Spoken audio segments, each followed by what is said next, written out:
So we'll call this July 8th, 2025 meeting to order. And I guess Darcy will do the pledge of allegiance.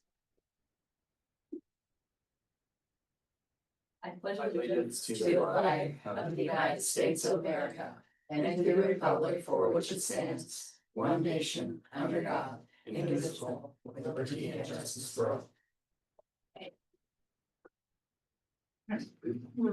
So, moving on, are there any revisions to the agenda this week?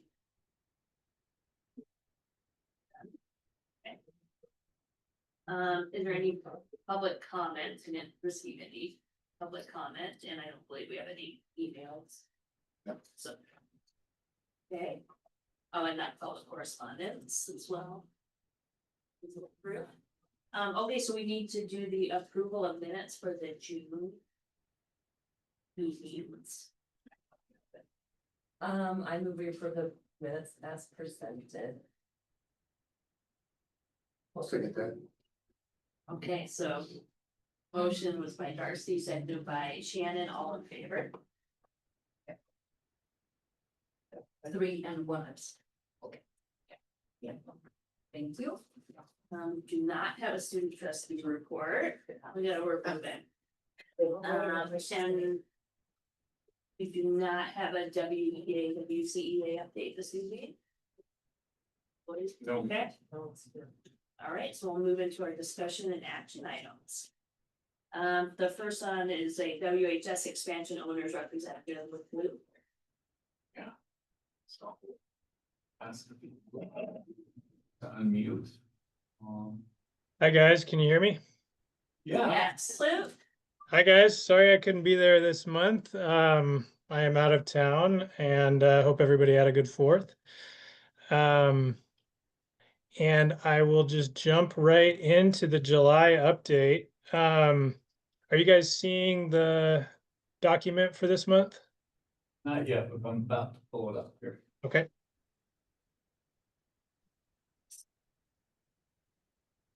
I think some of them. Now it's on the screen, as well as some have access on individual computers. Perfect. So the budget and GCCM contract status, nothing has changed this month. Those are still the same figures as the previous months. And again, we will develop those as things evolve with the when we finalize bidding and contracts and get dollars allocated when the project starts. The construction GCCM contract status, the figures you're seeing on page 1 there, nothing has changed, obviously. The contract itself is still being worked through with Martel, but we have worked through most of the topics at this point, and it's down to the last couple to iron out. So we expect that to hopefully be completed here within the next week or so. And that process is going well. So fully expect that to finalize within the next week or two.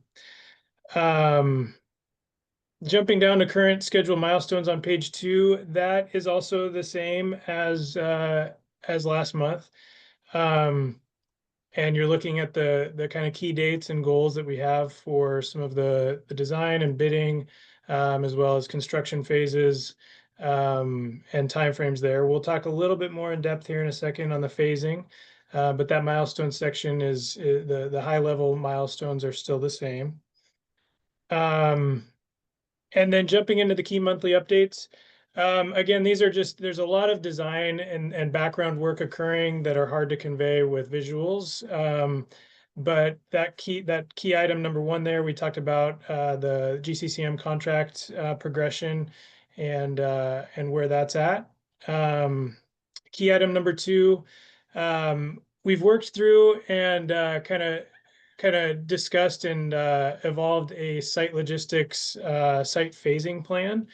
Maybe we could scroll down to that. I think it's on page 3 of the document, which is just a quick little snapshot of what Martel has put together for a preliminary phasing plan and kind of site logistics plan. And this outlines the kind of how work is going to flow or is proposed to being flowing on the project in key areas with key dates. And what you're seeing there, I know it's a little bit small and hard to see, but it's kind of broken into 6 key components of the phases. And ultimately, and this is everything, so this is between academic and athletic. And the highlights here, without getting into too in depth into the weeds, phase 1 there, that's in the upper left, the northwest corner of kind of the main entrance, is what we're calling phase 1 of the project. And that would be kind of the first part to get construction fencing and construction trailers, and would include the addition component that we've looked at to the north and west side of that of the north part of the building there. So the first part to kind of open up and get shut down, two different kind of caveats there of ways you look at it. Opening up construction but shutting down the area with in March of this coming year, 2026. And start site prep and foundation work on that north component add on there. Phase 2 would be the whole athletic scope, which would also get its own construction fencing and have an entrance there on the north for construction traffic. And would also be at that same time, right after the last track meet. April 13th would be the plan to shut that area down and start work in that phase. And then it breaks into 3, 4, 5, and 5 is kind of broken into 2 sections there in phase 6, which would all kind of work in conjunction with timeframes in the school to shut down areas and open up areas. But ultimately, everything would kind of be completing in that August 2027 timeframe. Nothing really opening in phases differently than that full completion timeframe. So a lot to take in there. If you guys have any questions, feel free. But this is still also being ironed out and will be finalized prior to construction. But this kind of phasing concept helps subcontractors when they're bidding and just give an overall idea of what impacts and where work will flow. Before I jump back up, I know that was a lot and I know I went quickly there, but are there any questions on the phasing plan at this point? I was just curious, the red rectangles where like the current like kind of guest or sub guest teacher parking is that construction zone? What are those red rectangles? When you say red rectangles, I apologize, I'm colorblind. Oh, Does okay, does phase 1. phase 1? Oh, Yeah. yeah, those are the construction trailers. That would Oh, be yeah, okay, yeah. Martell's trailers. Okay, thank you. Yep. What color are they to you? Well, that's a good question. It's a green, red-green color blindness. So Oh, that's bad. Markel to do that, do you? all good. How do you drive? That's right. Yeah, I can tell the difference. It's just sometimes when someone says red, it may look different to me. So I just wanted to make sure I was looking at the same thing. Awesome, thank you, sorry about that. No worries. Okay, if there aren't any other questions on that one, the next key item there, last month we talked about getting an initial estimate from Martell on the schematic design that A&E put together. I hope everybody got a chance to look at those schematic design books that A&E put together. They were really, those are really cool and give a good snapshot of everything that's happened kind of to date on the design. But that in conjunction with some other documents is what Martell worked off of to put together an initial pricing estimate. We looked at that a couple weeks ago now, so shortly after last month's update, and no surprise that estimate was over budget. And so that's kind of the beauty of this GCCM delivery method, is that early input is giving us some great insight into how we can refine the design and work through some VE items and just kind of massage that design to help align with the budget on the cost side.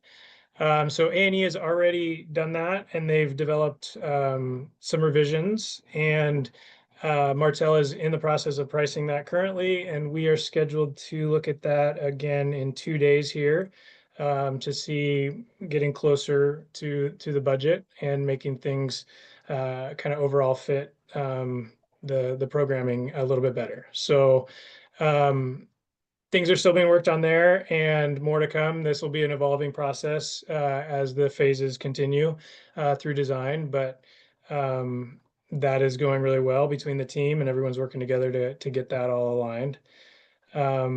Luke, I just wanted to mention that I did send an email to the trustees. They have access to and everyone does, public access to that document from A&E on our website under the WA+ extension tab.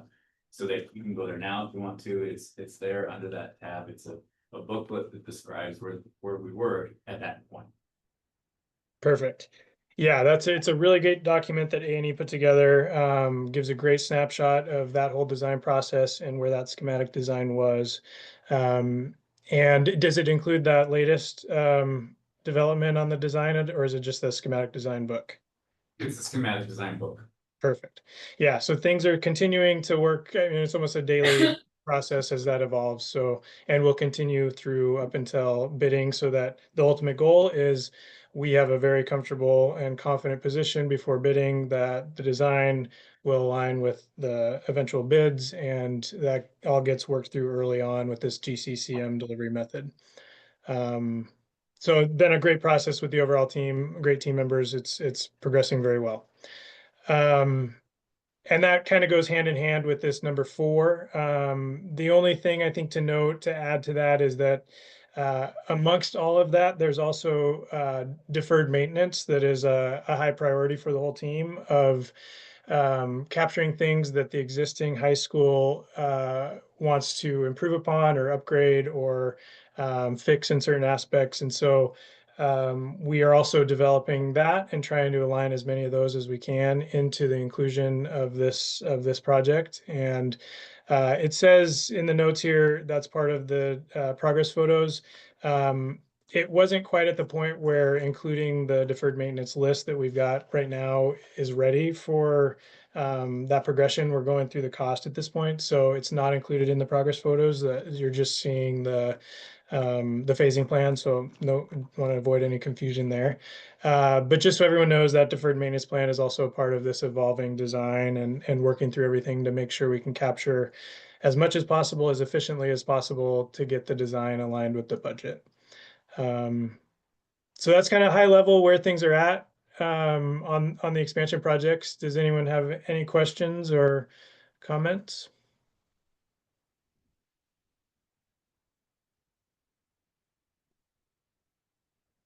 Thank you. We're ready to start spending some money though. Yeah. Yeah, it's getting close. It's getting exciting. We will hopefully, I mean, these progressions on design are moving really fast. As we get closer and closer to the end of the year, we'll be ready to go to permitting and then eventually bid. And before you know it, things will be here where we're breaking ground. So it's getting really exciting. Thank you, Luke. Yes. Yeah, thank you guys. Okay, Thanks. Enjoy your vacation. Thank you. all right, so we'll move on to item B, with Mr. Williams. All right, this is an item, for recommendation for approval. It's the Whitefish Education Foundation and Whitefish School District memorandum of understanding, although, I want to highlight that it is also called an agreement as an attachment, so probably if recommended for approval might be memorandum of agreement would be a better terminology to use before you approve this agreement between our groups. So I wanted to mention though that this has been reviewed and approved by our legal counsel. It's been reviewed by WEF and agreed to part of their board committee, which some of us are representatives on that committee, Jerry, myself, and Lucy, and Lisa Bloom. So it's been approved at that level, and then we wanted to bring it here. This is the first one we've ever had. So this is really establishing that WEF is an independent entity that provides financial support to the district. And this agreement identifies how we collaborate. Their fundraising, how it occurs, and how it's distributed as gifts to the school district. So the term of this agreement, though, would be 3 years upon board approval. So, well, that's the term that's identified in this. So again, this has been reviewed by legal counsel representing WEP as well, representing the school district. And there wasn't an agreement before? No. Okay, that's to have one. Yeah. It establishes basic parameters for an agreement between an educational foundation and the school district. It's very similar to other districts have these. Just had not been done. Great idea. Who thought of it? I'm the executive director. Yeah, I think it was when we were discussing it in some of our initial meetings, yeah. I mean, it makes sense because as 501c3, they probably need to have. I think it came about as a discussion around insurance, and we said, okay, well, let's look at the That's how agreement. it came about. Yeah. The agreement wasn't there, so. Yeah. We were looking and nobody had it, and here we are. Any other questions about it, or? And is there any public comments on this? Back to the board for further discussion. I have a question, and this is something that comes up a lot, with like the public, is how. And maybe this agreement will help with that, but you know, parents get really frustrated that they can't figure out when the meetings are or how to get involved. So I don't know if there's like bylaws that then WEF has about more of the fit team, but I think parents feel very isolated, and it's very much like, kind of like a sorority, if you know, you know, and if you don't, you're out. So I don't know if that's something that can be, or is addressed, or if their meetings are public, they need to be noticed, maybe not, because it's a private situation, but I think that's something that we should address or make more evident to the parents and the community, because it seems to, it's something, it's a question I feel a lot. I can agree more. We discussed that in our recent meeting, that fit needs to be established more as a parent, all of them. It helps volunteers in the schools. And WEF is the financial support and fundraising group. And separating those and providing more definition to those, communicating that out, identifying, and we suggested, I think in the last meeting, specific committees, rather than just an individual representing it for a building, that there should be a committee, a group of fit representatives. But that's separate from this. So is document. WEF This- not fit, is fit not No, WEF? it seems like WEF has engulfed fit. Yeah, Yes. they're kind of incorporated within it, They- but it's, Fit doesn't seem to exist outside of WEF. yeah, That's my impression. Am I wrong? You're not wrong. not wrong. Okay. So there needs to be more definition Right. to what fit is, but it's separate from the typical Yeah, I get that, it's not educational a foundation. foundation, yes, I was just like about more of a bylaw or like a committee, like we have. Our board, but then we also sit on different committees within that board. Right, yeah. And I just, as I was reading, I was like, oh, this was great, like, is there a way that this then. Folds over to that or helps make more defined. That's under the collaboration piece, couldn't that be included there? See, Well, or is it? I mean, I. yes, I think Us. this is established as really a document for that financial contribution and Right. support is So in we- educational foundations or how we act and collaborate regarding that. What we could do, I think, is bring that recommendation back, and I think we have discussed it at the web board, but bring it back to that group and say. Let's explore how we can define fit as a committee, and what that looks like. I think one of the problems is there's really only one person in each building that's a fit person. Mhm. And they don't have. I don't know if they can't get volunteers, if they haven't asked or what the deal is, but they only have the one person who operates in each of the buildings. So it's not like the PTA of old where you had officers and there was a group of people working.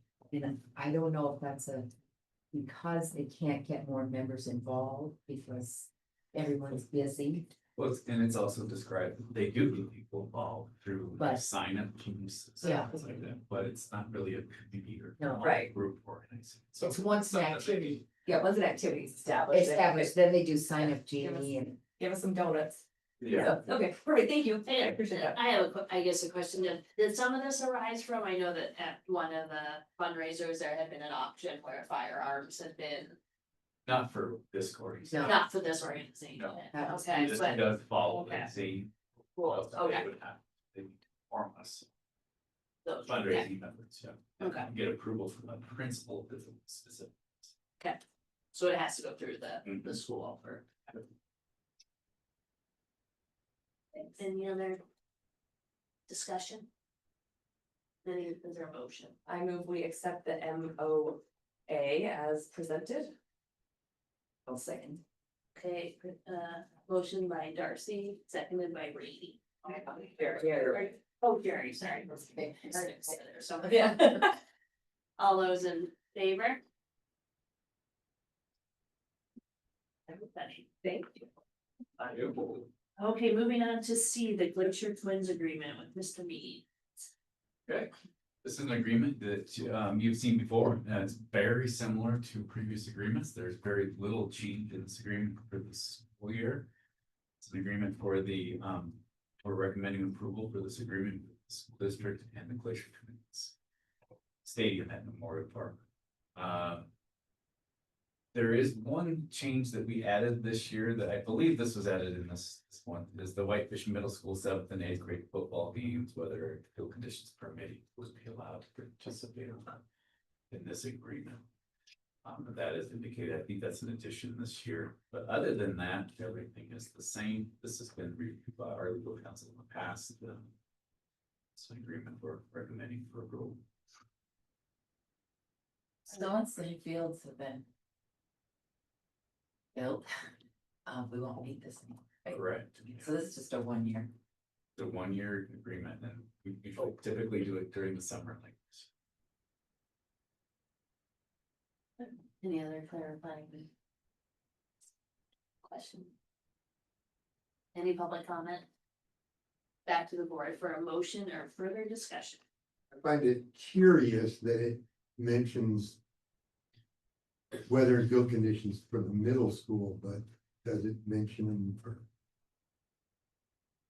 And why is that line there? Obviously, My guess is that that's there due to, overuse. If weather I see, is okay, overuse, okay. and they would have to be used. Because the If football it's games, muddy and things like that. the football games are gonna go regardless. Yeah, that's right. So that this is an addition, so they don't Yeah. want to ruin the field. Yeah. Restriction. Makes sense. so the football games are not, like the field can be in any sort of condition. That's what, there's no All right. information there. I know it's hard and there's a lot of challenges with this, but I too think we should also acknowledge that Twins continue to let us use it. And so I think that's great despite that, especially with the recent PR fiasco, I was afraid something like. Which we did not cause, we did not start, but it still created a lot of buzz, so I just think it's great, so thanks to the Twins for. Still continuing with this until we can get our field built. So we'd be out of luck if not. Yeah, it'd be really challenging, but. Yes. And field, football. Is this the same dollar amount as last year's? I believe it is. Oh, it's 6 last year.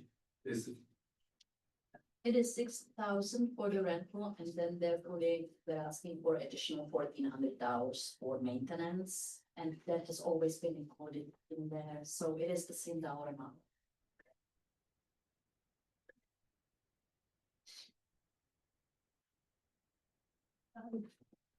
Any other discussion? I move we accept the agreement as written. It's like that. Oh, go ahead, Brandon. Take Brandon. Moved by Jerry and seconded by Rainey. All those in favor? Okay. Moving right along to D, the updated bus route recommendation. What's going on? Oh, wake up. All right. Did you guys get a chance to look over the bus route? So we've updated the bus routes. We, meaning Seth, has upgraded the bus routes and Seth and RMT has evaluated the existing routes that we had, and we used to have 12, 13 plus with special ed, but there's been 12 for quite some time. And Seth said he wanted to take a look at them and see if that's the most efficient routes and are we picking everyone up the best that we can? And so they found that they can be more efficient and reduce the number of routes from 12 to 10 routes. And the route descriptions there show the new 10 routes that we're hoping to be approved. By eliminating 2 of the routes, it does help saving 76 miles per day for the district. It also helps with consistency with drivers. Trying to find 10 drivers consistently versus 12 drivers consistently. That is a lot easier with the way things are going lately. And safer pickups and drop-offs. If you notice, if you got real deep into the specific drop-offs, I can't remember which route, but Midway Mini Mart is no longer a hub for pickup and drop-off, which is something that we worked really hard on, I don't know, probably 6 or 7 years ago, of eliminating all those drop-offs and pickups on the highway and making one hub at Midway Mini Mart. Well, in this evaluation, that is also somewhat busy and congested and dangerous. And so he was able, Seth, speaking for you, was able to consolidate and find new routes. There's a new spot, there's new houses and enough kids to be picked up in Whitefish Hills, is that correct? And there's a safe route that we can go into there and pick up a majority of the kids. And then instead of going to Midway Mini Mart, we can pick them up and stop safely in Happy Valley along Antelope, I think is the one. So we're able to pick up more families in the Whitefish Hills and eliminate a congested area in the Midway Mini Mart area. So this is the first step, the approval by the school board. Once this is approved, then we take it to the Flathead County Transportation Committee in July 23rd, and we present these new route descriptors and reduction of miles, and they approve that as well. And so there's a couple of checks and balances between the school boards and Flathead County Transportation. Anything to add for that? Yeah, I just want everybody to know, so throughout the year, you can see, you know, Do you mind? oh, yeah. Thanks. Sorry, throughout the year, you kind of find out as you're running routes. I've driven every single route there was this year, multiple times. As we have, you know, drivers out on trips and sick and or can't get to work on time. So in driving those routes, I just saw inefficiencies. I saw way too many yellow buses passing one another that I thought, you know, there could be a better way to do this when you've got, you know, maybe 10 kids on this bus and you've got 50 on this bus. So went out, took a look, even in the afternoons, I drove every one of these routes and I timed it with pickups, drop-offs where I think most families would be living. Everything was able to get back within an hour. That's with, you know, major traffic. Now, we know Whitefish is getting busier. Afternoons, I can't promise everything will be perfect, but with serious amounts of traffic towards the end of school, I was still able to go out, drive every route and get back to the bus barn around an hour. So, Is that the goal an hour? we like it to be the goal. Yeah. I believe SPED is time per the state, but I don't believe regular education is. So, just kind of setting that precedent to try to keep it under an hour for the kids. So, yeah. I have a question. So I'm looking at the routes and each point that you mentioned, so each dot, if you will, is a stop or are there stops? And then, so for example, on Happy Valley Route 10, it says north on Bear Trail Switch Junction with Hudson Road. There's quite a bit between. Yeah, so these aren't necessarily stops. This So is stops the would be additional. yeah, Yes. stops are going to be along the route. This is more turns, turn by turn direction of said route. And that's why I kind of left it as this because we've got different families move into different areas and move homes, and we've had multiple this year alone where it's like, oh, we're not picking them up here, now we're picking them up here. So until we get it, I guess this fall will really tell us, you know, how this is truly gonna work, because it's kind of open. I left Route 10 and I believe it's Route 5 kind of open in a way where 5 can pick up some of the slack if 10 is too full, just to try to help that out, like the Bear Trail and End of Antelope might work well with 5 because they're coming through that direction anyway. So there's a touch of overlap with both of those to kind of help with the amount of kids that might be out in that direction. Okay, so, yeah, that was my concern, because it was just a long, I know it's a long ways from Yeah. Meadow Lane to Hodgson. Yeah. Okay. Yeah. Thank you. Any other clarifying? Thank you for officiating these. Yeah. They got some money. Any public comment? Back to the board for further discussion or a motion. One of the things I noticed is I feel like there's a lot of right-hand turns happening here. Correct. And I want to just acknowledge that and appreciate that because one, it's efficient and it's much safer. Yep. One of the things I hated was that left-hand turn off of Blanchard Lake where the coffee traders is and then like come back and turn left and. It just Yeah, this is terrified good. me. That's this completely. Well, I kept looking for it because I'm like, oh, I'm gonna drill stuff on that and like, Yeah. redo this. Yeah. No, we're go around. No. Yep. Go the other way. So I was like, where is it? I couldn't find it. So I do, it's two things. It's more efficient and it's much more safe. So great job on finding Yeah. those things. So, Yeah. yeah, thank you. Absolutely. Any, is there a motion or I do we need to move? Do we have to? Oh, yeah. Yeah, okay. One more question. One more question. Route 2, that one's an hour, that's 81.8 miles, that one's not an hour. Per day. Where do you see that? That's per day. Oh, So per day. every one of these are per day. Okay, So split in half, you know. 41, okay. Yeah, yeah. I mean, I can do 80 in an hour. Yeah. I don't want As to school put bus. kids Yeah, Oh, I am. Right. but that route's open if you wanna come take a look. See if I can get it done under 20 minutes. Yeah. Have screaming children. I move we approve the updated bus routes as presented, or the transportation contract, I'm sorry, those kind of two things together. Those are two. Just No. It's just routes. Just Oh, the bus route. Oh, sorry, I didn't know we did this. So this is not the contract. No. No. It's just the routes. Oh, and then the contract, oh, sorry, so yes, I apologize, I was getting.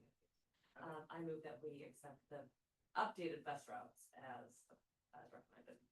I'll second that. Okay, I'm going to move by Darcy, seconded by Shannon, all in favor. Everybody. Thank you, everybody. Thank you. Thank you. So. I know. So now we're on top, E, which is the pupil transportation contract. That's Lucy Shea. Thank you. Presented for the board's consideration is an addendum to the current pupil transportation contract. The addendum reflects an 8% inflationary increase for services provided by Rocky Mountain Transportation for the 25-26 school year. And the 8% increase applies both to regular routes and special education routes. In addition, the document incorporates the new bus routes just approved. Are there any questions, clarifying questions for Lucy?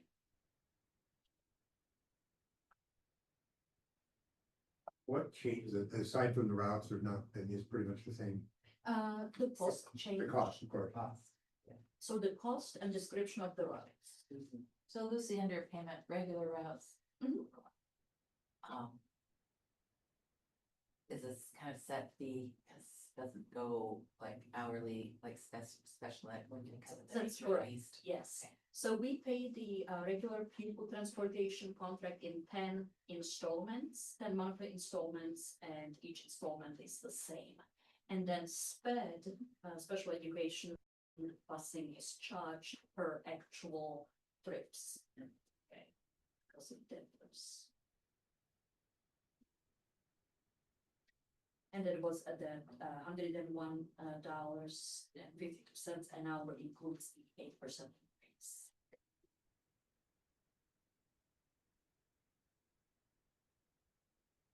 How many special ed routes are there? Just one. Just the one. Well, if you include the vans. So we got bus 13 and 2 vans that technically run, so you could call it 3, and then you got some midday stuff that Uh-huh. kind of works out within that too. Any other clarifying? Any public comment? Back to the board for further discussion or a motion.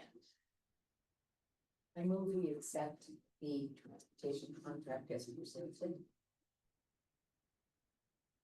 Second that. Okay, so moved by Jerry and seconded by Darcy, all in favor? Okay. Okay. Lucy's up again with activities transportation contract.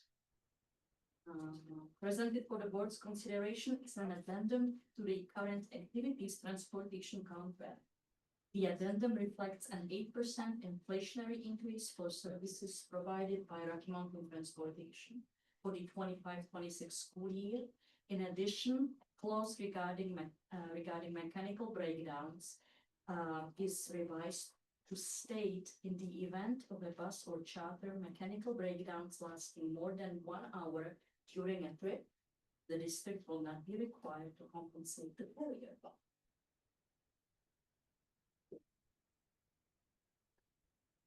Any questions? So, I'm just not reading this all the way, or, at one point we had certain buses could only be used for certain distances. Did we take that out? No, we didn't take that out. That is still incorporated in the body of the contract. This is just an addendum, which will come at the end of the contract. Okay, okay. So we didn't delete that. Okay.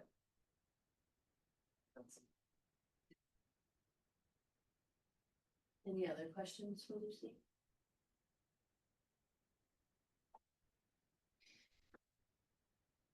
Okay, and any public comment? No, back to the board for further discussion or motion. I move we approve the activity contract as presented. So who is it?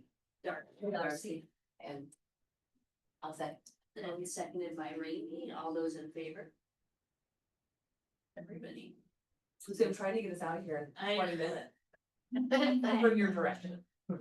We are just moving along into G, which is the 2025-26 preliminary budget with Lucy Shea. G, yeah. All right. Thank you, Beth. She can do something, so. Everybody's speaking.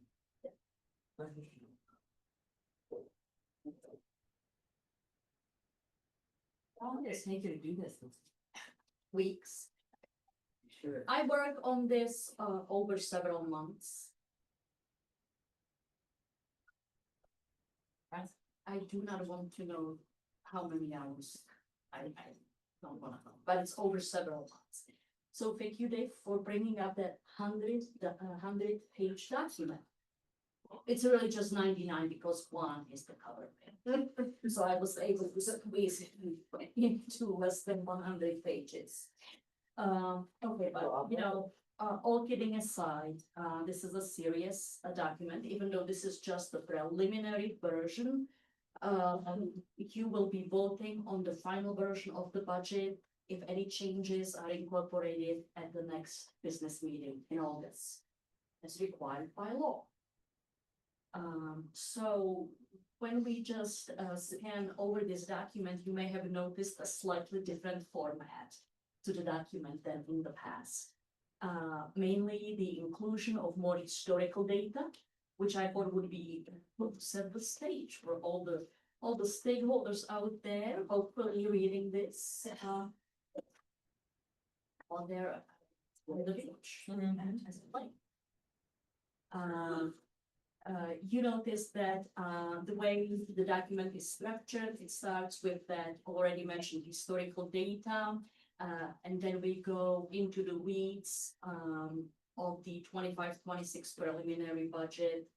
And we conclude with, you know, detailed line item expenditures. What we're really concerned here, though, is the total dollar amount. We're not as much concerned with 95 pages of individual line items. And the best and most efficient way to summarize this is, I think, page 11. And when I say page 11, I mean the PDF document, a PDF page. I didn't number the individual pages. And page 11 is a nice summary. This is it. Yes, thank you. So it's a summary for all tax levied funds. Again, let's just refresh our memories here a little bit. The board is required to approve an official budget for all tax levy funds. That's the law. Okay, you have to approve a budget in August. We have many more funds than those listed on page 11, but those are not tax levied.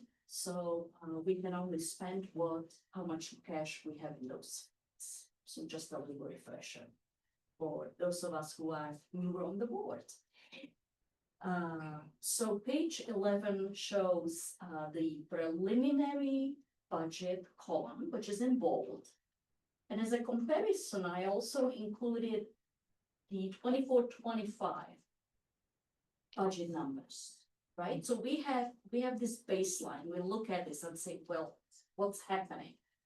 And at the bottom of the page, we can see a pretty significant increase of approximately 14%. So let's dive into it a little bit. Okay, I would say that the increase is a result of three main things.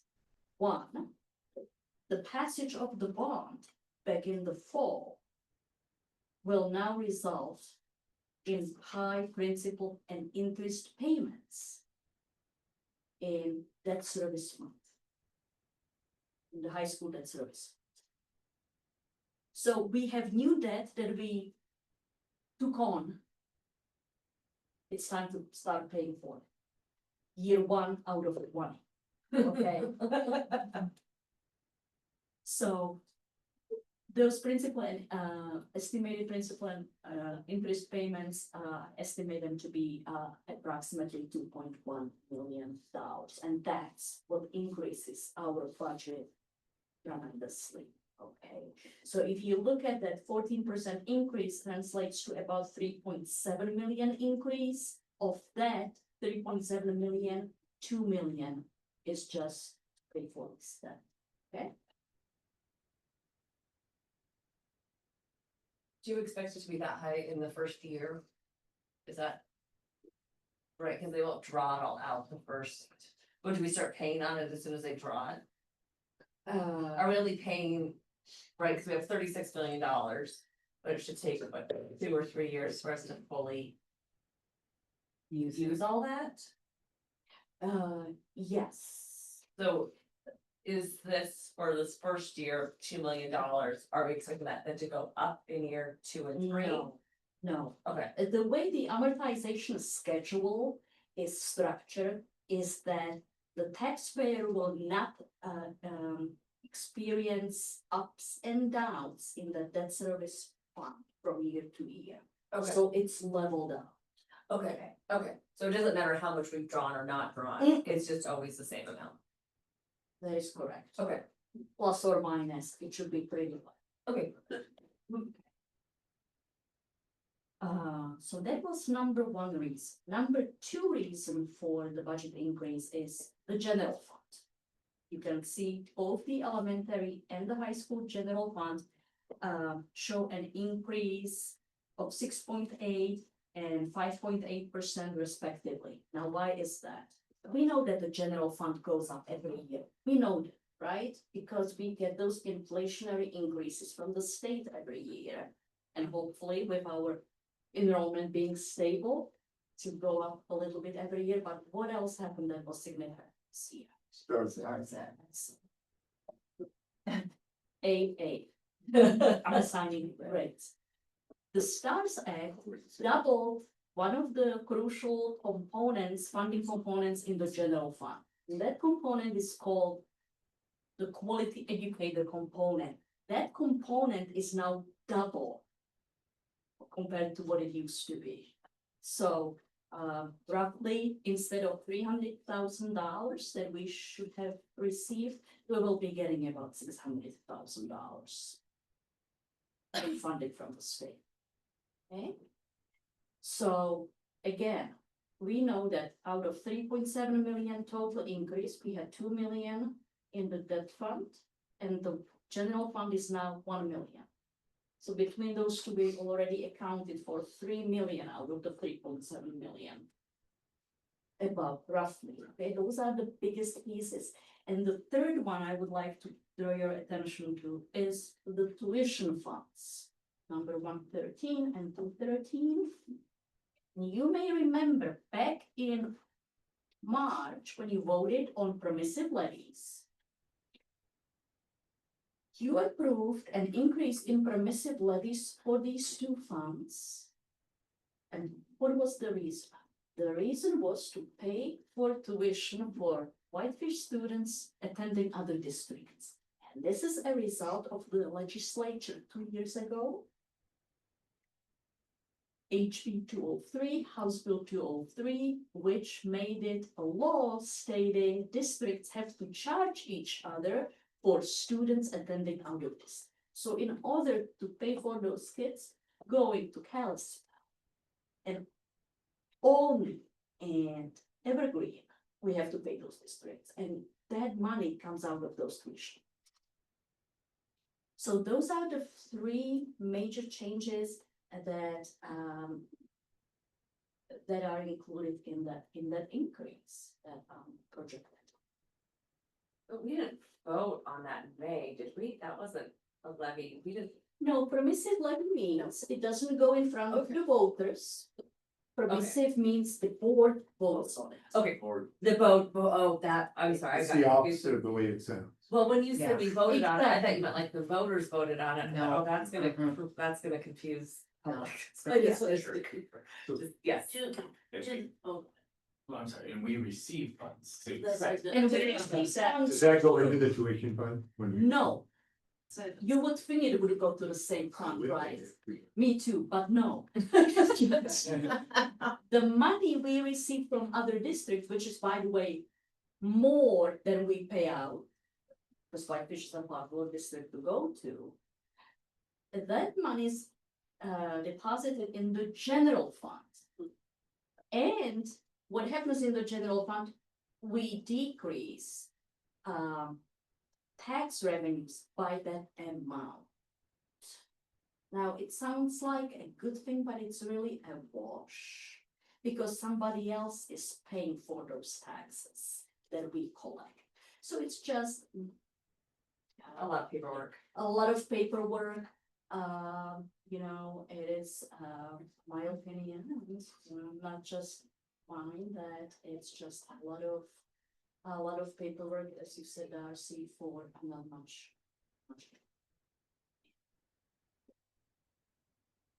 So that's how that is. And what is the tuition cost per fee? It is different, depending on where the kids go to And how long, correct? and how many days. Yeah. Per semester. Well, So yeah, yeah, And Yeah. different elementary versus. and elementary versus high school also, thank you, have different rates of reimbursement. And those rates of reimbursement are based on each district's taxable value. very confusing. It is very confusing, Which we are among the highest. which we're in, yes. But we take in more kids than we send. That is correct. any other questions? I have a couple that are little things. Yes. But, like, just cruising through this, the Indian Education for All on page 28, I think. That sound right? 28, let me. Yeah, um, 28 is press- the last line. Yes. I see it, yes. So it says- $34,000. Right, 33,645 were budgeted in 24. Yes. But the actual was only $1,500. Because the 24-25 numbers are not finalized until the end of August, and I should have mentioned that before. Okay, because there were some others that. Yes. Like adult education. Yes, Okay. so what happens, the accounting books, for June 30th are usually left open until 6 or 7 weeks after the fact. To capture everything that needs to be captured, so those actual numbers are not fine. But good, thank you for reading it, page 28. Good catch, the same with adult education, you know, what happens sometimes is that a year ago, I could have budgeted, and it turns out that we didn't need that much money, that would also happen. It doesn't mean that the dollars budgeted are necessarily spent to the last dollar and cent. Okay, and what would happen in that case would be, we would keep that cash reserve. Okay, and moving forward, we would levy less. So like the adult education, the 24-25. 153 and preliminary for 25-26 was 45,000. And is, because it doesn't require the same amount of funding because it didn't get used, or? Yes, Okay, yes, so does that go toward the HR salary? no, I wish, Oh, but no. But since you mentioned the HR, which we will talk during the next agenda item, that is included in the general fund already.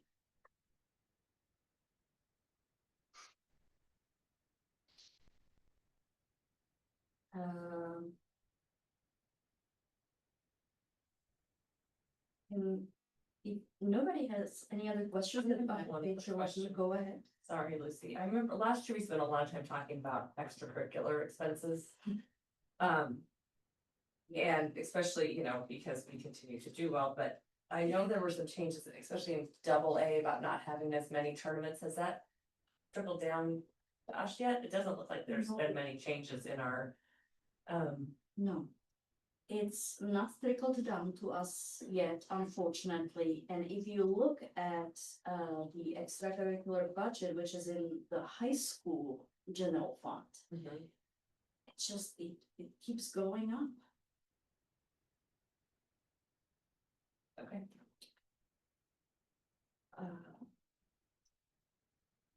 Okay, just hoping to even some money savings. I wish. Right, you're able to accomplish that, okay. Yeah.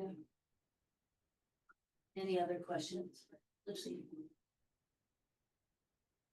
Any public comments on this item? So just some discussion. Yeah, so then that would, yeah, we make a motion. No, just Gotcha. discussion. Any other discussion about it or? Thank you for all of your hard Yeah. work. yes. Your You know, months it's and big, it's months. so pretty, those first few pages are so nice to look at. Yes, they are, yes. Okay. Okay, we will move on to H, human resource position, Mr. Needs. Okay. So, presented here for your consideration is a recommendation to open a 0.5 FTE Director of Human Resources position. I've attached a job description for discussion as well. And really coming forward, making this recommendation based on discussions, feedback we have received, including the most recent communications survey and audit report. At this time, the responsibilities outlined in the job descriptions are performed by many different individuals, staff members, and administrators. I see the value of this position for our staff, our administrators, and for efficiency and effectiveness in our school operations, support of our staff. There are a few key responsibilities that I'd like to point out on the job description. But before I do, the job description attached is based on some of the most recent HR job postings that have been out there. We looked at some of those. And that includes Kalispell recently had an opening, and Missoula had an opening not too long ago. We looked at previous job descriptions from Bozeman as well.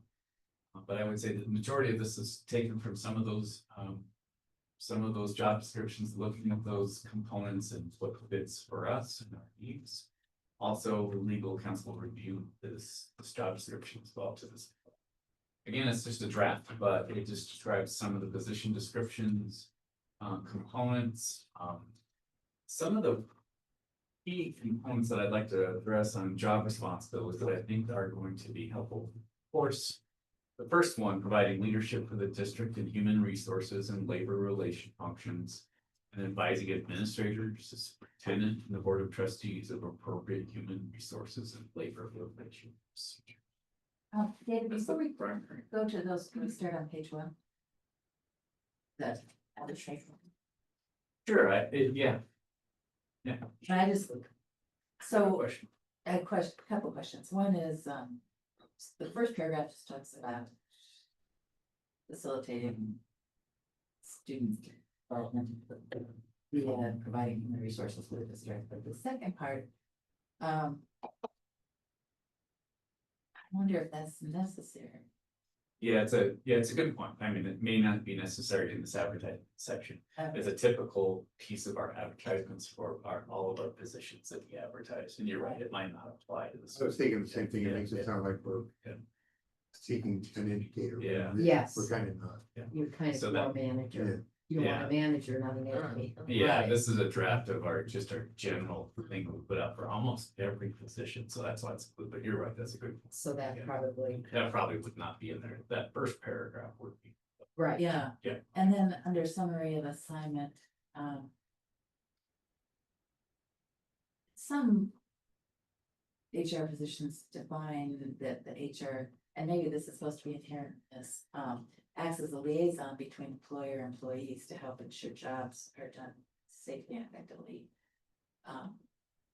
Yeah, that's good language. I think that is addressed in some of the job responsibility language, I think, in some ways. Right. And then oh. This looks like a department of 3 people. Yeah, And I'm wondering, is I it think- thought to be maybe made a little more concise or narrowed down, or if this is kind of just a brainstorming piece, or? Yeah, this is a draft at this point. It is long. It is condensed from actually other discussions, so it is less, but you're right, there's a lot in there, but it kind of outlines that kind of responsibility there is a lot to HR position. Thinking though, if you think about it, one way to think about it is as a part-time position, there was approximately 250 staff, where some of these full-time positions are overseeing maybe, over 1,507. So I think that's one way to think about it, but you're right, there's a lot there. There are pieces we could. And that's one of the things I wanted to kind of go over, some of the key components that you're right, are really critical. And one, of course, the overall responsibility, that first bullet. Right. The second bullet is really about consulting and advising administrators and board trustees on appropriate relation procedures, coaching them, carrying out the responsibilities of personnel. I think that's a key component. Provide guidance on communicating pathways and counsels with employees to resolve complaints, difficulties, and other matters related to personnel management. Works with administrators on resolving these matters. It's kind of that liaison piece. That's that role. You're facilitating and helping counsel staff, support staff, but also helping them through that process with administration. Stuff like that. So, and then next one,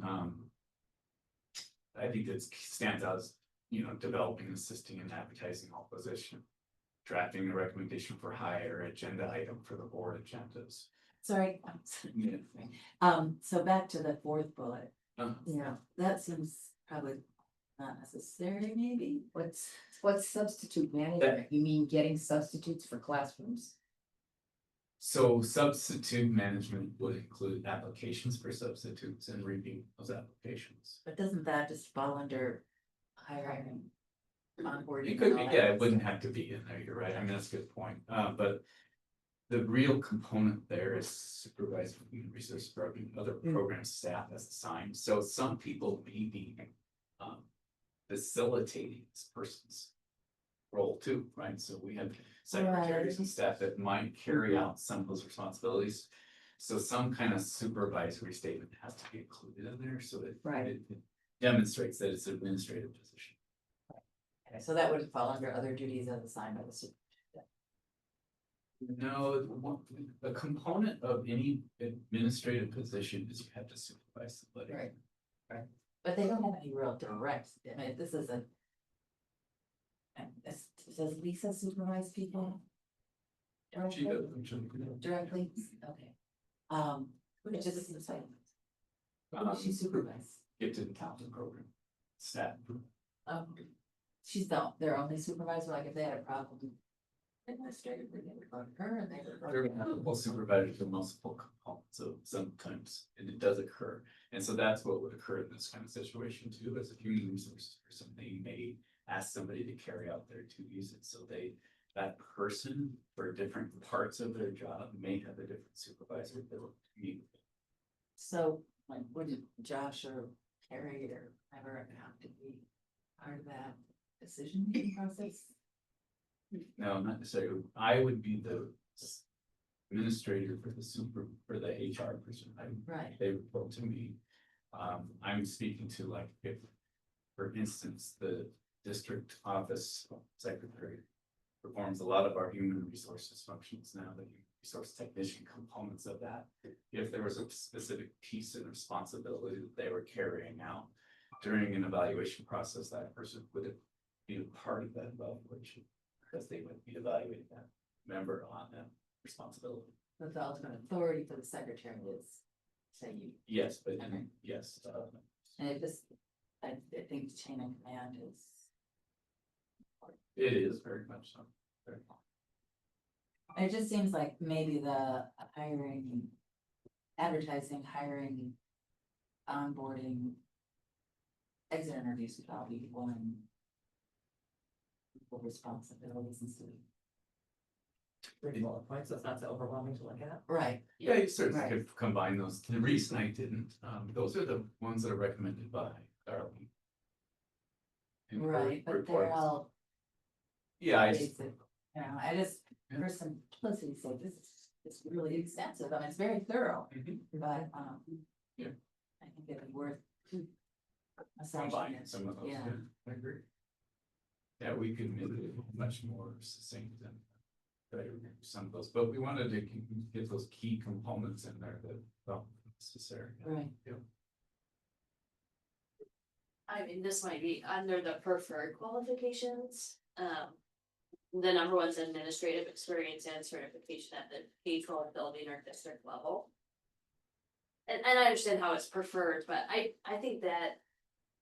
I guess I don't know if it can go lower in the bullet points, but I think that would be, I mean, that would be nice if someone knew kind of how school districts work, but. I don't know, like, I kind of look at this position as potentially someone who maybe. Isn't someone who has. And not that you don't want someone with that experience, but. They don't have to be. I don't even know if it's HR. Yeah, I don't even know if it has to be a preferred in some ways. For me, I mean. I think that would be a bonus, but I think that could turn people potentially away a little bit and saying, well, I'm not really gonna apply because I don't have any administrative or. Education experience and sometimes. Some of the better candidates might not have that. So I don't know if that one, for me is kind of we could maybe. Anybody else have any thoughts on? In regards to the required qualification. Master's degree, and it gives a series of things that is possible, so somebody. I wouldn't think that a person could, not that there's anything at all. You know, It's wonderful that somebody has a master's degree in education, but I don't think that would qualify them as a human resource person. Yeah. But it might not disqualify them either. But this says That's what they want. that they have a master's degree, that they could come in with a master's degree in education Mhm. or related field. I mean, I don't know that that would be, Yeah, I'd rather have somebody with a bachelor's degree and 6 years of progressively responsible human resource experience than somebody with a Yeah. master's degree in education. or Right, an SHRM certificate, Right. certainly.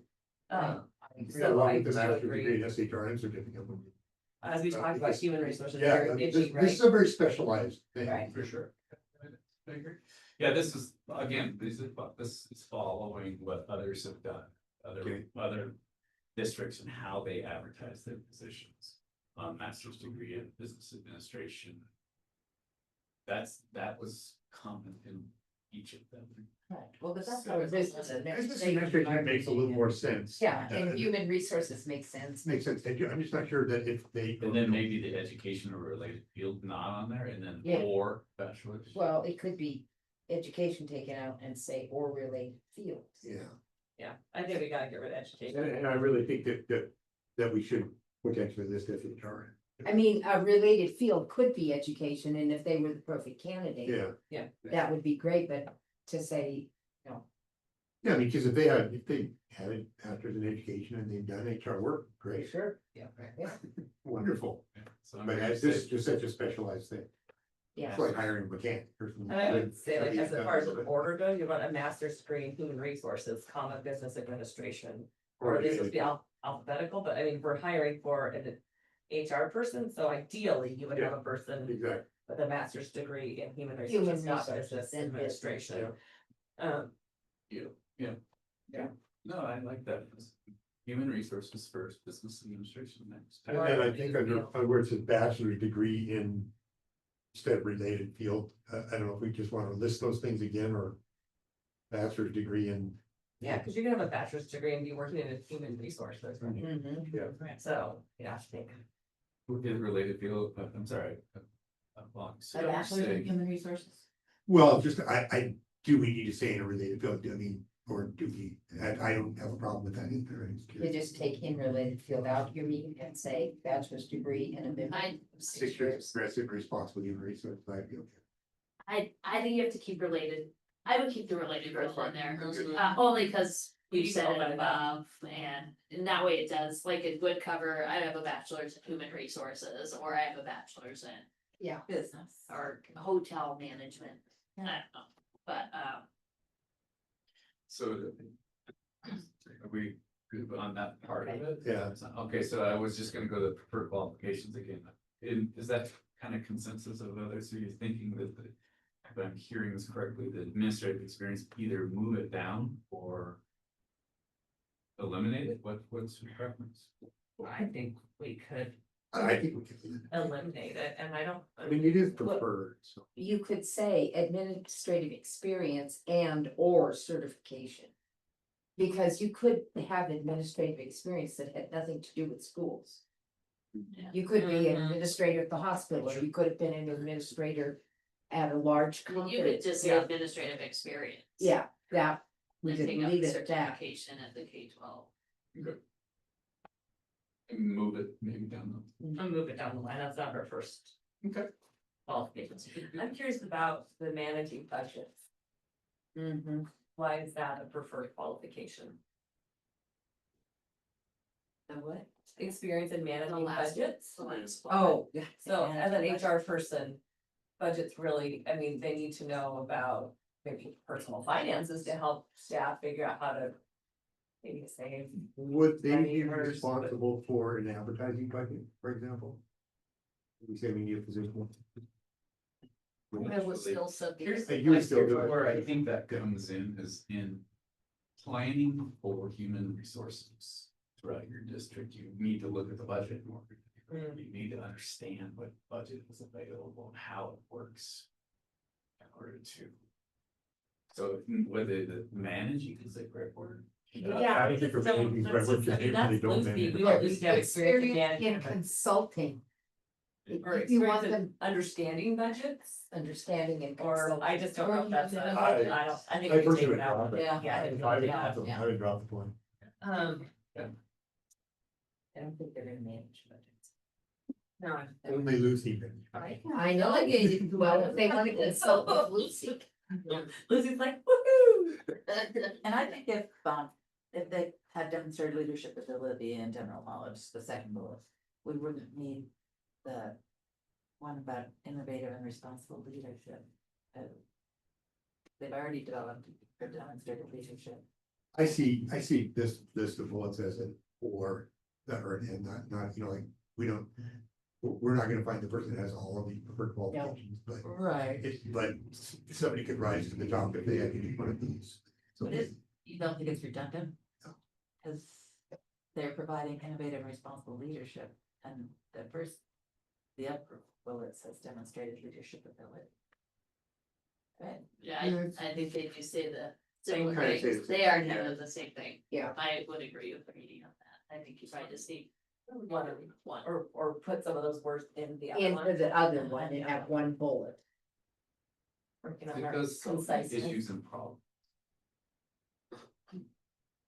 Demonstrated experience in providing like mediation and responsible and leadership involving others in problem solving and seeking solutions or something maybe, but Demonstrated I mean, are you trying to, involving others in problem solving. yeah, are you trying to talk about like mediation in this bullet point? Is that what the goal is of that one? If it is, it doesn't, it's. Again, it was just a general characteristic that's Right. involved in most preferred qualifications. Some Yeah. things that we looked at, and I think it matched I some think of you're the just things we providing- talked about. Leadership involving others in problem solving and And seeking. leadership and guidance. Leadership, Yeah, just leadership involving involving others. others in problem Mhm. solving. Yeah. Yeah, you definitely want that. Right, yeah, that's Oh, that's for the sure. important one, that's one of the. And you know, the things that we had from Darlene, right, that was one of the things I think Darlene is that. so just combine those two into a, I think it could be I can do separate. the separate one. Oh, It's yeah. the same. But just get Demonstrate rid of all the leadership work. involving others in Mhm. problem solving. Yeah, experience. Providing leadership or something. Cause if it's preferred qualification, I don't know if demonstrated is the right. That means, Because not all of them are going to be evident, right, exactly. so.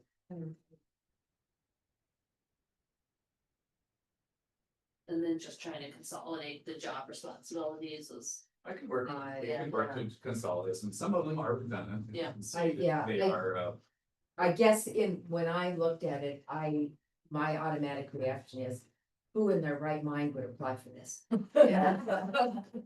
I mean, when I looked at all the bullet points and all the things they're supposed to manage and handle, I'm like, okay, am I hearing agreement though, like those first 1, 2, yeah, 6, 7, 8, 10 or so are probably the most. yeah. What are the ones? well, if we just looked at, if we Yeah. grouped some of the responsibilities under the same bullet, Yeah, we Yeah. could do that too. yeah. So And Alex- narrow it down to like 12. I mean, if you look, Yeah, but like conducts exit interviews should be well ahead of develops and assists the advertising. Of Oh, positions, for right? sure, Like, because that's we- one of our main things they want Right. to do, We want Title IX, we want exit interviews, we want mediation, yes. I mean, those are the We want- important things, and we then there want- might be some like. You know, If they can help the administration take some of the other duties from them, yeah, that's great, but This does have specifically investigates complaints or concerns and develops appropriate course of action based on the investigation results. right, yeah, right. So those are, So that's those things probably a key. yeah, and needs to be And moved that up to needs the to top, be moved up, right? like your order of priority. Well, I do definitely appreciate the feedback on it, and we can condense this. And make sure we get to those key components of. Based on our feedback we received and engagement report and others. So, and I don't know that we won't have time tonight to, if it maybe go to draft two. Right. Well, if Is you there a want us, time if there is a no, these, just typically, this is just stuff we do as administrative. Put together a job responsibility, advertise. And so, we would continue to work on it and get something out. If. Well, we need to advertise this soon, right? That's what I say, if this is approved tonight, we would work on convincing it, getting it out. Yeah, I mean, I think you get what we're saying. I think so. Yeah, and think Less that words, less Yes. points. The key directing components. to the ice. Yeah, yeah. And. Well, yes, although, like I said, this was taken from Right. larger districts, but also condensed. So I think we'll keep working on it. So, Yeah, okay. but again, I will say that to say that it is fewer. Again, we have fewer people of large districts that this came from, so.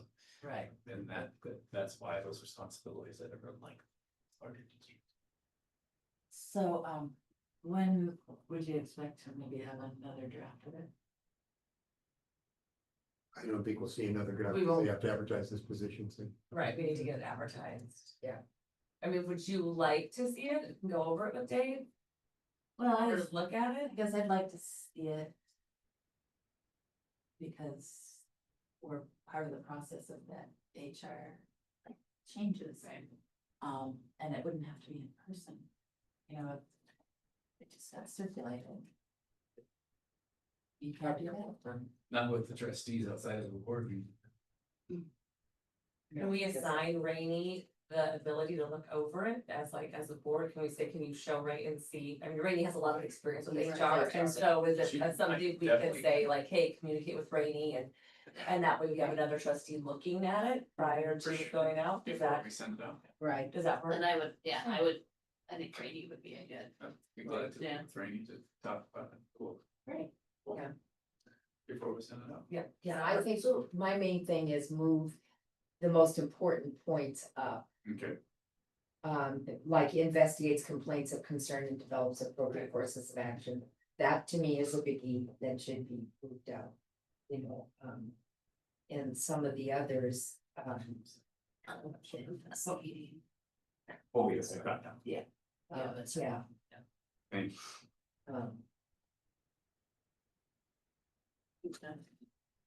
No, it's a good plan. I'll meet with Rainey. We will be making most of them, but I think part of that was then, and then just an understanding that Rainey and Dave are gonna get together and go over it one more time as a trustee looking at it before.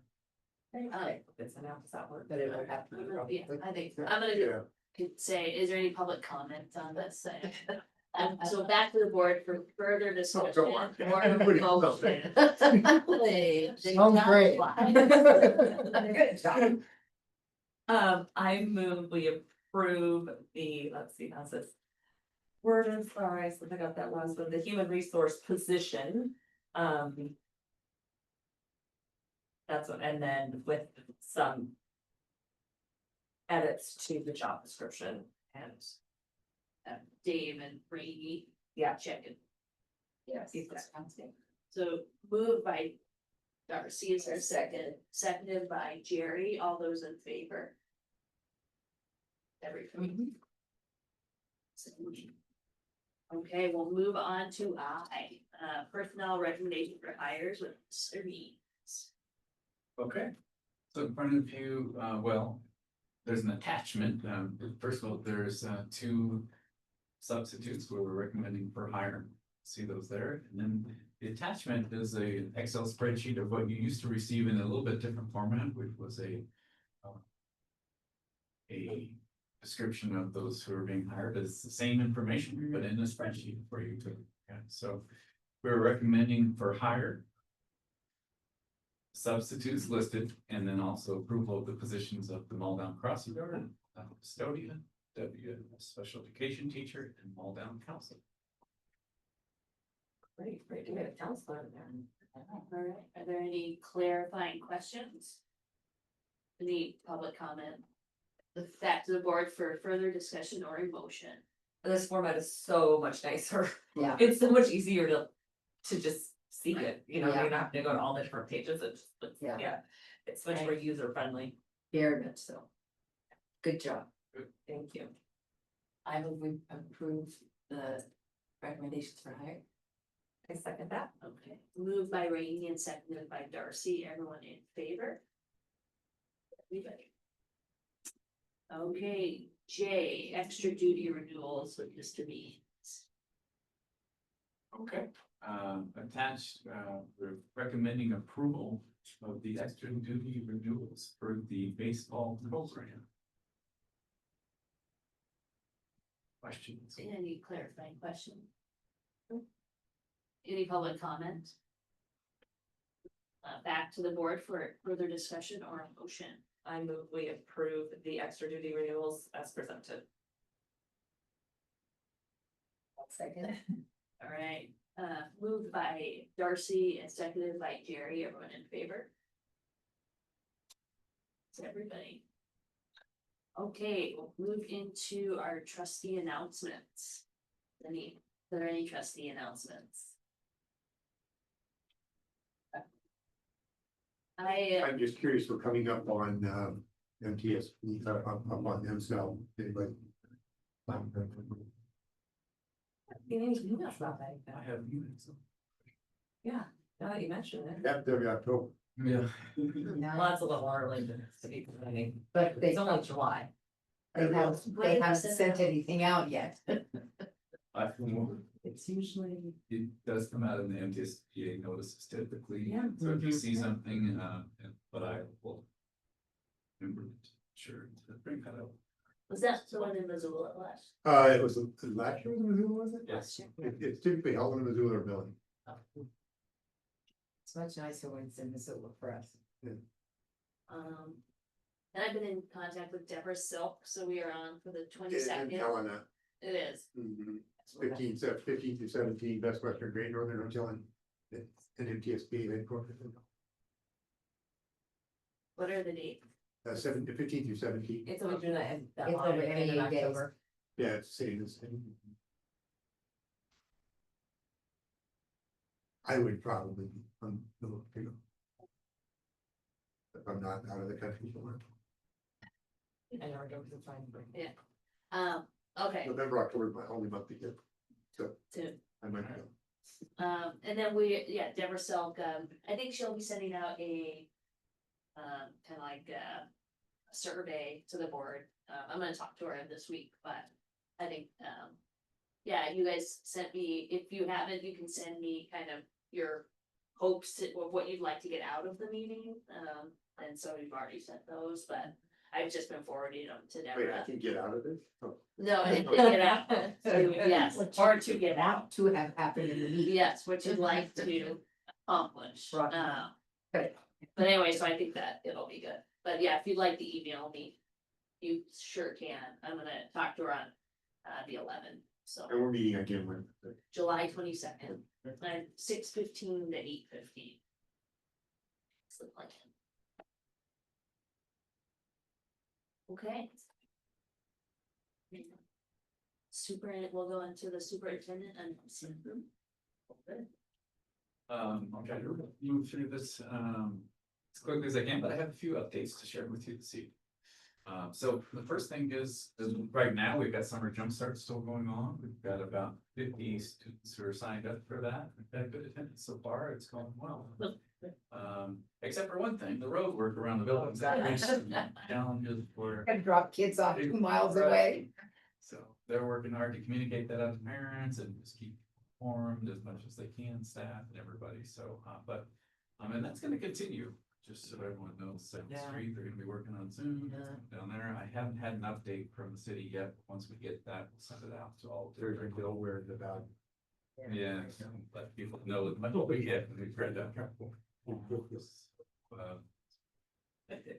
There's a WMS walk-in cooler being installed this summer, so to provide refrigeration at WMS, an additional walk-in cooler, it will just really improve our efficiency there, providing food services to the students, and that is an approximate cost of around $77,000. And it's a significant investment, but those funds we're using were generated through COVID, and we need to utilize those funds, and it's a good use of our funds Yeah. to create a more effective way to get our, to Generated through COVID.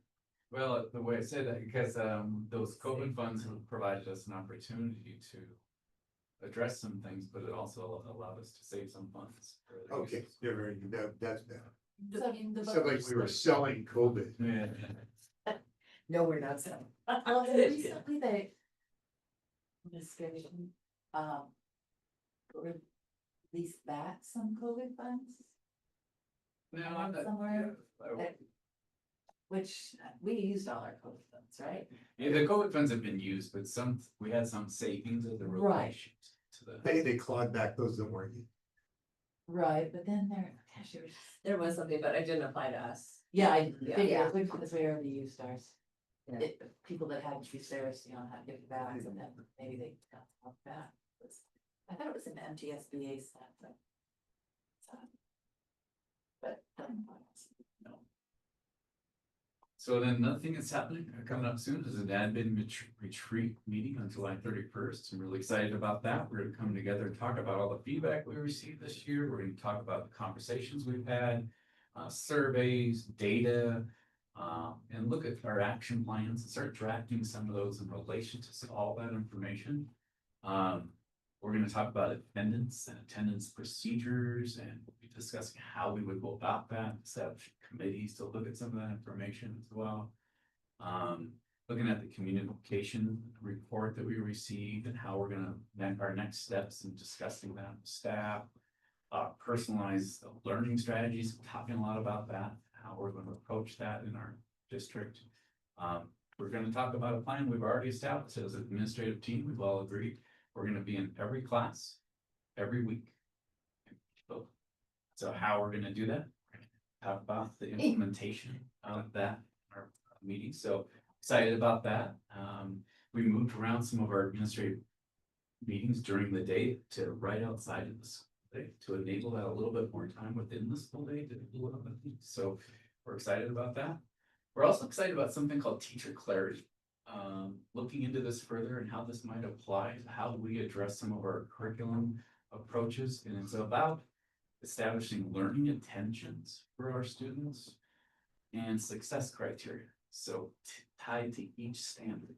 So really about, okay, how do we address that? So teachers know exactly what those sequences are to the standard, and so do students. And then how are we gonna measure them? So we're looking forward to discussions around that and how that applies to what we're doing and our next steps related to that. And then exit interview themes, I wanted to go over that. So I'm gonna go over something I've written or was actually provided to me, the themes from our consultant. And I'm gonna go through it real quickly here, but we had 11 interviews out of 13 at the time. We had one counselor, 8 teachers, and 2 paraprofessionals do the exit interviews. At least one representative from each site. And then reasons for leaving: 4 were retiring, while others were leaving for a variety of reasons, including new positions, needing to spend more time with family, and 1 left as they were unable to live on a teacher's salary.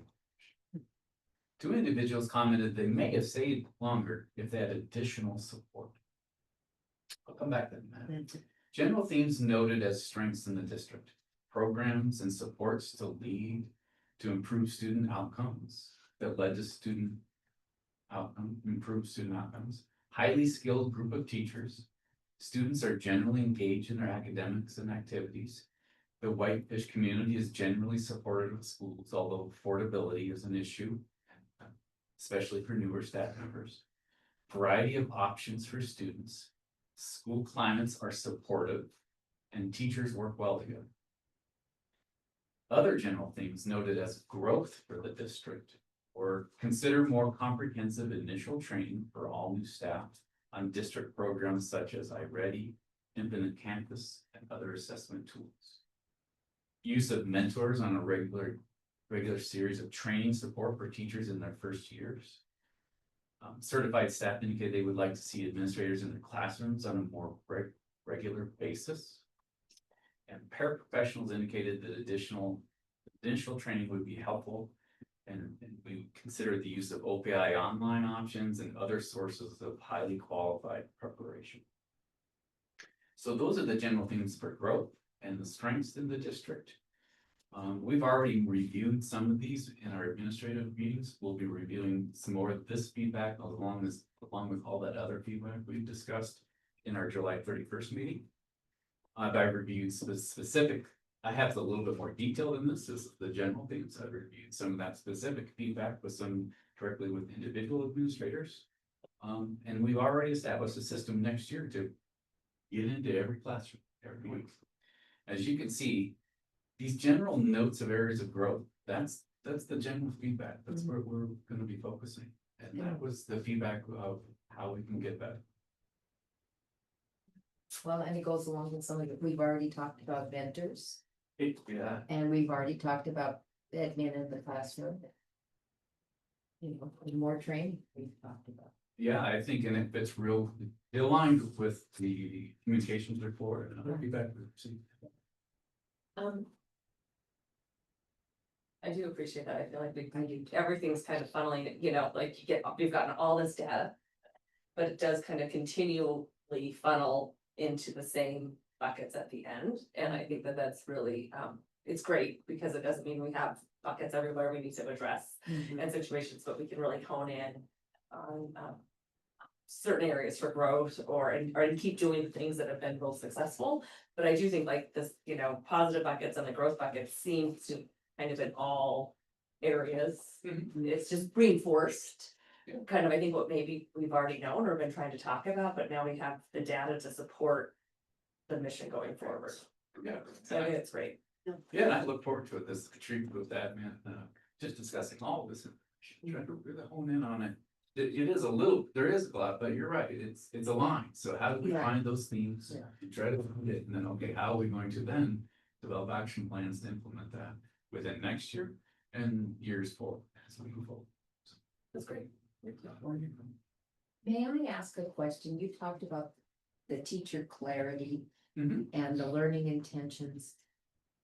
So you're talking about students understanding what the goal is for the day, what they're learning, and is that what you're talking about with teacher It's a clarity? good point, yeah, teacher clarity, typically people who are doing this for a long time, they'll have something outside the I can statements on the board, Yes. for instance. Yes.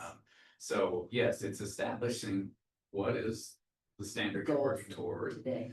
But it also, so essentially what we want to do is start looking at our priority standards and establishing learning intentions or pathways for each standard, priority standard that is, and the success criteria for a student for each of those standards in progression. So first you're going to start with subtraction, you're going to step up to this, and then what's the success criteria in progression? Well, once we have that, we have drafts of that we're going to share with staff and start kind of having these discussions. And that's a long process to go through that, but really we want to start engaging staff in that conversation with it. Because not only does it improve student agency, because we're telling students what we expect, we're defining the criteria, but also teacher agency. They know what they're going to teach. They know the direction. So we're excited about this. I think it's the foundational level that we need to look into further. So we're looking into it a little bit. Lisa's working on it right now as we speak. We're working together on getting some drafts together for further discussion with admin and staff in the future. Excellent. Good, thank you. And then I wanted to real quickly go over mental health wellness update, because I'm real excited about this grant. The grant that we received from the Nation Foundation for through the School Services of Montana grant is enabling them to create a resource directory for for mental health in our community. They've been able to use some of these funds to hire a care coordinator. So that's one of the most exciting things about this. One thing we wanted was to create access to resources. That care coordinator is going to help navigate people to mental health resources in our community. they're gonna work with our student outreach club and committee engagement support. They're gonna do a mountain town summit in September. They're gonna do community and parent trainings for us regarding child youth anxiety as a normal part of life. Phone usage and then too much reliance on it. And training on how social media impacts mental health. So, and then also free course for all of our educators and our, in our district called Happiness for Educators. It's 3 credits. And you take that course for free through this grant program. So all related to mental health and wellness. So wanted to share that update with you too. That's moving along. And there's going to be a press release about that fairly soon going out. And do you miss that? For the entire valley then, that they're hiring this mental health coordinator, is that specifically for Whitefish, or is that a? Well, it is gonna help out the entire valley, but these funds helped create support to fund that position. We're really excited that that got started and it got kind of, that discussion occurred and they were able to hire a care coordinator once this funding. So Nate Shute is the one who hired the care coordinator. Yeah, the funds, this grant is in coordination between Nate Shute and the district, but Okay. Nate Shute is holding the funds. Right. Administering those funds. Great. So, exciting stuff. Yeah, excellent. Sorry, that's it. All right, so we'll move on to Blue Cedar for business update. Thank you. Attached to the agenda item is our June financial report. Just a heads up that none of those numbers are final. Final numbers for the fiscal year ended on June 30th will be presented at the next business meeting.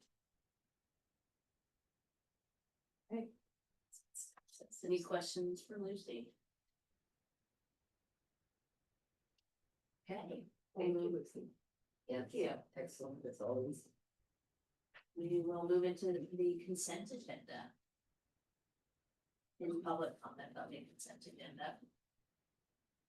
Back to the board for a motion. I move to approve the consent agenda. I'll second. Okay, moved by Darcy, seconded by Jerry, all in favor. And one last motion. I move we adjourn. Second. Moved by Darcy, seconded by Rainey, all in favor.